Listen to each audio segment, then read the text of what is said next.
ট্রমার মধ্য দিয়ে আপনারা গিয়েছেন সেটা আসলে ভোলার মতো না। অনেকের সাথে এর আগেও কথা হয়েছে, অনেকেই হয়তো চিন্তা করছেন যে কেন সেদিন ছেলেটাকে যেতে দিলাম, কেন ওই দিন বাধা দিই নাই, কেন ওকে রেখে দেই নাই কাছে। অনেকের মধ্যেই একটা অপরাধ প্রবণতা কাজ করে, আবার কারো কারো মানসিক অবস্থা এতটাই ভেঙে পড়েছে যে আপনারা দৈনন্দিন যে দিনের কাজগুলো আর করতে ইচ্ছা করে না, যেগুলো আগে ভালো লাগতো সেগুলো কিছু করতে পারতেছেন না। আপনার সন্তানের কথা মনে পড়ছে, ভাইয়ের কথা মনে পড়ছে। এই অবস্থা যেটা, এটা আসলে মানে একটা রাষ্ট্রের ব্যবস্থা, রাষ্ট্রের নিরাপত্তা বাহিনী নিজের সন্তানকে খুন করেছে, এটা আসলে মেনে নেওয়া কষ্টকর। সন্তানের যে কোনো মৃত্যুই কষ্টকর, কিন্তু এইভাবে সন্তানকে হারাবেন সেটা তো কেউ চিন্তা করেননি। যেই জন্য আপনাদের এই ট্রমাটা আমাদের রাষ্ট্রেরই দায় নিতে হবে। যারা আহত আছে তাদের চিকিৎসার ভারও রাষ্ট্রের। আপনারা যারা সন্তান হারিয়েছেন, যারা শহীদ হয়েছে, সেই পরিবারের পুনর্বাসন সেটাও রাষ্ট্রের দায়িত্ব। আমরা যে কয়বারই সরকারের সাথে কথা বলছি, আমরা যেভাবে পারছি বারবার জানাচ্ছি যাতে আপনাদের নিরাপত্তা, আপনাদের পুনর্বাসন এই দায়টা রাষ্ট্র ভালোভাবে পূরণ করে। এবং আমরা জানি অনেক ক্ষেত্রেই সেটা ব্যর্থ হচ্ছে, দেরি হচ্ছে।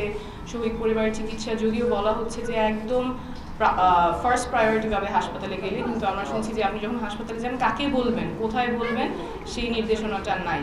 এবং আপনাদের যেই মানসিক অবস্থার বিপর্যয় অনেকের ক্ষেত্রেই হয়েছে, সেই ক্ষেত্রেও আমার মনে হয় রাষ্ট্রীয়ভাবেই এটার একটা উদ্যোগ নেওয়া প্রয়োজন। কারণ আপনাদের এই ট্রমাটা আরও যত দিন যাবে তত আপনাদেরকে এটা আরও স্পষ্ট হয়ে উঠবে। অনেকের ক্ষেত্রেই এটা প্রকট আকারও ধারণ করতে পারে। সেই জন্য আমাদের রাষ্ট্রীয় ব্যবস্থার মাধ্যমেই এটার একটা ব্যবস্থা থাকা উচিত।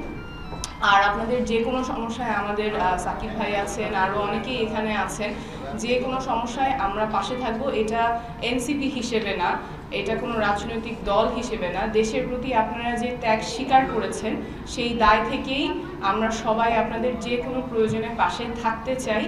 আমরা হয়তো অনেক সময় আমাদের সীমাবদ্ধতা থাকবে, কিন্তু আমাদের একটা ডেডিকেটেড টিম আছে যারা শহীদ এবং আহত পরিবারের খেয়াল রাখবেন।